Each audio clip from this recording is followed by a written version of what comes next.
ನಮಸ್ತೆ ಆತ್ಮೀಯರೇ, ನಾನು ಮಣಿಕಂಠ ಜಿ ಯೋಗೋಪಾಧ್ಯಾಯ, ಬಾಬಾಜಿ ಅಷ್ಟಾಂಗ ಯೋಗ ಮತ್ತು ನ್ಯಾಚುರಲ್ ಹೀಲಿಂಗ್ ಸೆಂಟರ್, ಬೆಂಗಳೂರು. ಈ ದಿನ ಸುಮಾರು ಜನಕ್ಕೆ ಎನ್ವೈರ್ಮೆಂಟ್ ಚೇಂಜ್ ಆಗ್ತಾ ಇದ್ದಂಗೆ, ಅಂದರೆ ವಾತಾವರಣ ಬದಲಾಗ್ತಾ ಇದ್ದಂಗೆ ಥ್ರೋಟ್ ಇನ್ಫೆಕ್ಷನ್ ಆಗಿಬಿಡ್ತು. ಗಂಟಲು ಕಟ್ಕೊಳ್ಳೋದು ಕೋಲ್ಡಿಗೆ.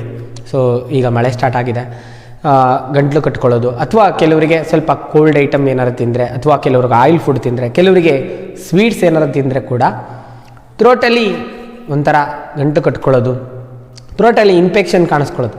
ಮತ್ತು ಮಾತಿಗೂ ಕೆಲವರು ಅಂತ ಗಂಟಲಲ್ಲಿ ಕಫ ಇರೋ ಥರನೇ ಫೀಲ್ ಆಗೋದು, ಕಿಚ್ಕಿಚ್ಚಾಗೋದು, ಈ ರೀತಿ ಎಲ್ಲ ಸಮಸ್ಯೆಗಳನ್ನು ನಾವು ಕೆಲರ್ ಥೆರಪಿಯಿಂದ ಬಗೆಹರಿಸ್ಬೋದು ಅತಿ ಸುಲಭವಾಗಿ.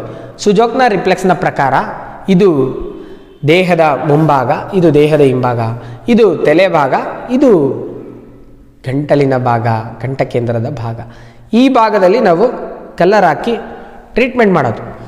ಥ್ರೋಟ್ ಇನ್ಫೆಕ್ಷನ್ ಆಯಿತು, ಅಥವಾ ಥ್ರೋಟಲ್ಲಿ ಪೇಯ್ನ್ ಆಯಿತು, ಕಿಚ್ಕಿಚ್ಚಾಯಿತು, ಸೊ ಈ ರೀತಿ ಆದಾಗ ಈ ಭಾಗದವುಗಳಿಗೆ 2 ಕಲರ್ ಅದ್ಭುತವಾಗಿ ನೀವು ಒನ್ ಡೇ ಬ್ಲ್ಯಾಕ್ ಕಲರ್ನ ಯೂಸ್ ಮಾಡೋದು, ಒನ್ ಡೇ ರೆಡ್ ಕಲರ್ನ ಯೂಸ್ ಮಾಡಿ ಆ ಇನ್ಫೆಕ್ಷನ್ನು ಮತ್ತು ಗಂಟಲಲ್ಲಿ ಕಿಚ್ಚು, ಆ ಕಫ ಇರೋ ಥರನೇ ಫೀಲ್ ಆಗೋದು, ಅಥವಾ ಮಾತಾಡ್ಬೇಕಾದ್ರೆ ಒಂಥರ ಅಂತ ಕ್ಯಾಕರಿಸ್ತಾ ಇರ್ತಾರೆ.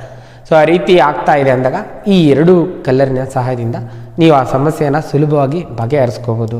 ಸೊ ಈ ರಿಫ್ಲೆಕ್ಸ್ಗೆ, ಥ್ರೋಟ್ನ ರಿಫ್ಲೆಕ್ಸ್ಗೆ ನೀವು ಸರಿಯಾದ ವಿಧಾನದಲ್ಲಿ ಕಲರನ್ನು ಹಾಕೋದು ನೋಡಿ. ಮೊದಲನೇ ಗೆರೆ ಬರುತ್ತಲ್ಲ, ಅದರಿಂದ ಕೆಳಗೆ ಈ ರೀತಿ ರೆಡ್ ಕಲರ್ನ ಹಾಕೋದು.